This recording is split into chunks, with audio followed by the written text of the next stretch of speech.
Have you ever sat alone in the quiet of your room, replaying those childhood moments? The harsh words, the unmet needs, the invisible scars that still ache like fresh wounds? You tell yourself you should forgive them, let it go, move on, but deep down, a part of you resists, whispering that forgiveness feels like betrayal to the child you once were. I see you there, carrying that heavy burden, fearing that without forgiveness you'll never heal, never be whole. What if Carl Jung, the explorer of the human psyche, whispered a different truth? You don't have to forgive your parents to heal. In fact, forcing it might trap you further in the shadows. This revelation could free you, if you're brave enough to face it. If this stirs something in you, hit subscribe now for more soul-stirring insights. Like the video if you're ready to question everything, and comment below. Have you ever felt pressure to forgive when your heart wasn't ready? Let's explore this together. Carl Jung, the Swiss psychologist who delved into the depths of the unconscious, believed healing isn't about erasing pain or granting absolution. It's about integration, about weaving those dark threads into the fabric of your true self. In his seminal work, Memories, Dreams, Reflections, Jung describes individuation as the lifelong quest to become whole, confronting the persona, the mask we wear, and the shadow, those rejected parts born from early wounds. Parental relationships often forge that shadow. They're the first mirrors reflecting back our vulnerabilities. But society pushes forgiveness as the holy grail, a quick fix. Jung would argue it's not that simple. True healing demands honesty with your pain, not premature pardon. Let's make this personal. You might wake up with that knot in your stomach, replaying arguments or silences from your past, feeling guilty for still harboring resentment. That's your unconscious speaking. Jung would say, the anima or animus, archetypal energies distorted by parental dynamics. Plato, in his Symposium, portrayed love as a ladder to the divine, but what if your first rung was cracked? Historical context. In ancient Greece, family was fate, bound by gods and duty, much like our modern therapy culture insists on reconciliation. Yet Nietzsche, in Beyond Good and Evil, challenged this, calling blind forgiveness a slave morality, submitting to others' wrongs to avoid your own power. He urged the will to power, reclaiming your narrative without absolving the source of harm.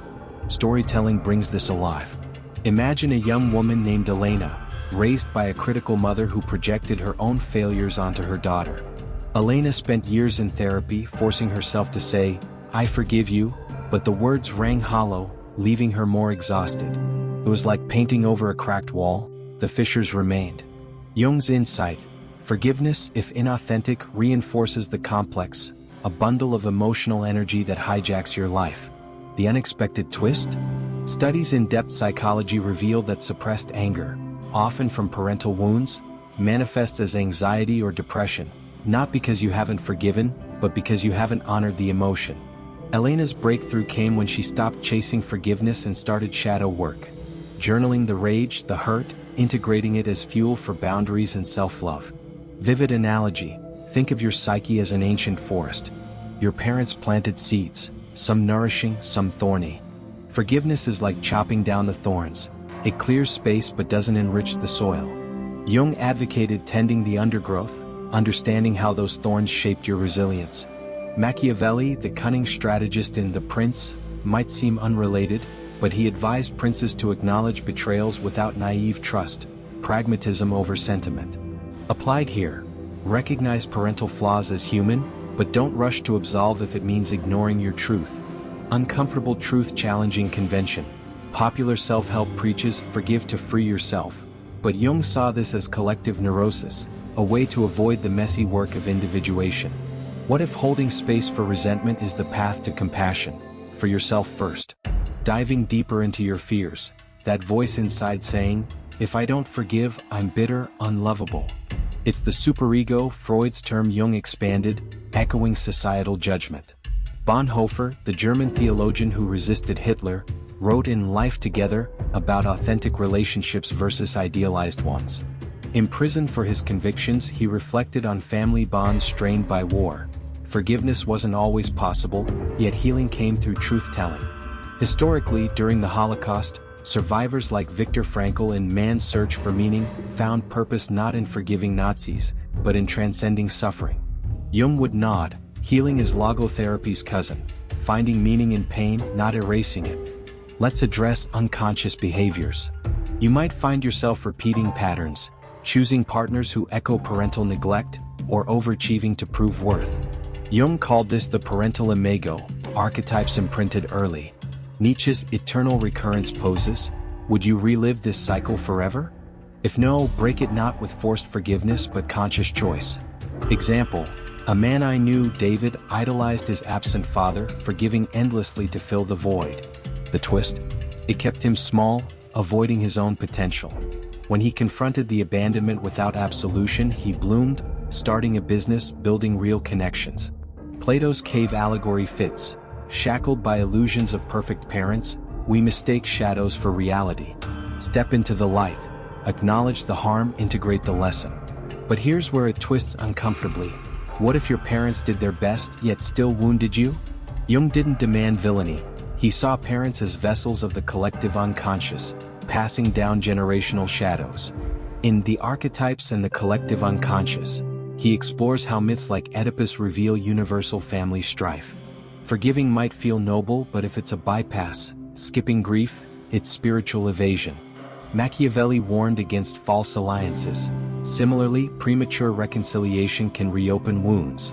Research from attachment theory, inspired by Jung, shows secure healing stems from coherent narratives, not obligatory pardon.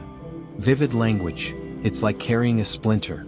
Forgiving removes it superficially, but integration dissolves it, turning pain into pearl. Now, confront your internal struggle. The fear that without forgiveness you'll pass the hurt to your children.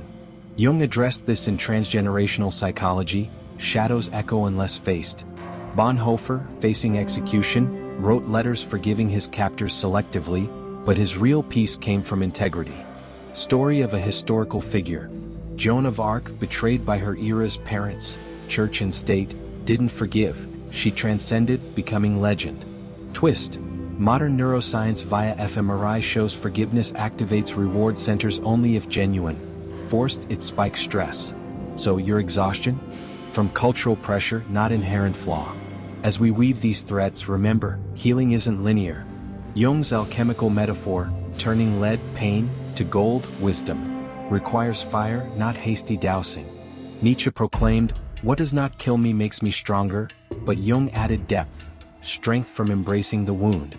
Plato's ideal forms suggest a perfect self beyond parental imprint. Reach for it. In conclusion, Carl Jung invites you to a radical freedom. Heal without the chains of mandatory forgiveness. Integrate the shadows, honor your story, and emerge whole. But linger on this. What if the greatest act of love, for yourself and even them, is truth over truce? Let that echo as you step forward, unburdened. Thank you for this journey. Reflect, integrate, thrive.